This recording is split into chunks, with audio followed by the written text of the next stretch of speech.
करे भस्म ही मुझे देव, सम्मुख है मस्तक नत मेरा, एक कसक रह गई नहीं पूरा जीवन का व्रत मेरा। गुरु की कृपा शाप से जलकर अभी भस्म हो जाऊंगा, पर मदांध अर्जुन का मस्तक देव कहाँ मैं पाऊंगा।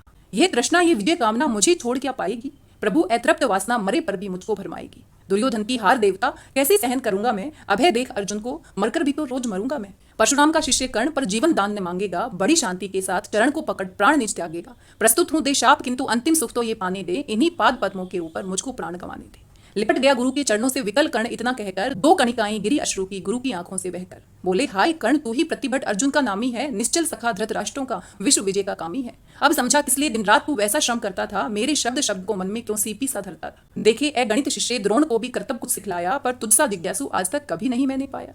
देखे ए गणित शिष्य द्रोण को भी कर्तव्य कुछ सिखलाया, पर तुझसा जिज्ञासु आज तक कभी नहीं मैंने पाया।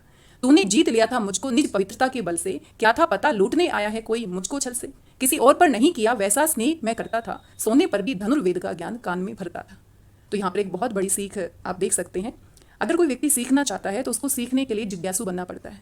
आज के संदर्भ में अगर हम देखें तो बहुत सारे टीचर्स पढ़ाते हैं और बहुत सारी जानकारी देते हैं, लेकिन जब तक बच्चा उसको ग्रहण करना नहीं चाहता तब तक बच्चा किसी भी अच्छे शिक्षक से नहीं सीख सकता। जब तक बच्चा सीखने के लिए तैयार नहीं होता, जिज्ञासु नहीं होता, तब तक वो उनसे ज्ञान प्राप्त नहीं कर सकता।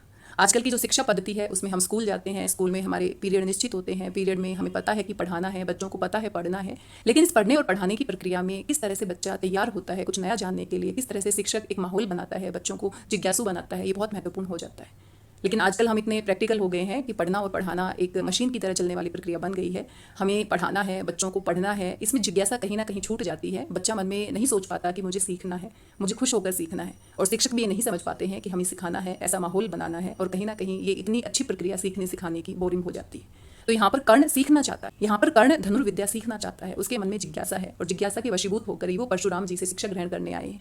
कर्ण के ऊपर कोई बंदिशें नहीं है कि उसको शिक्षा ग्रहण करनी है, लेकिन वो सीखना चाहता है, एक अच्छा धनुर्धर बनना चाहता है, अर्जुन को हराना चाहता है। उसके जीवन का लक्ष्य स्पष्ट है, और जब हमारे जीवन का लक्ष्य भी स्पष्ट होता है, जब हम कुछ पाना चाहते हैं तो हमें कोई नहीं रोक सकता। तूने जीत लिया था मुझको निज पवित्रता के बल से, क्या था पता लूटने आया है कोई मुझको छल से।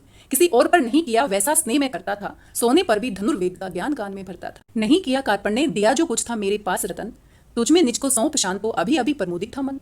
पापी बोल अभी भी मुख से, तूने सूत रथ चालक है, परशुराम का शिष्य विक्रमी विप्र वंश का बालक है। सूत वंश में मिला सूर्य सा कैसे तेज प्रबल तुझको, किसने लाकर दिए कहां से कवच और कुंडल तुझको। सूत सा रखा जिसे उसको कैसे कठोर हो मारूं मैं, जलते हुए क्रोध की ज्वाला लेकिन कहां उतारूं मैं।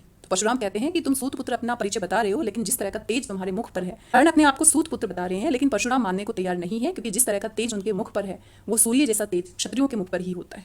पद पर बोला कर्ण, दिया था जिसको आंखों का पानी, करना होगा ग्रहण उसी को अनल आज ही।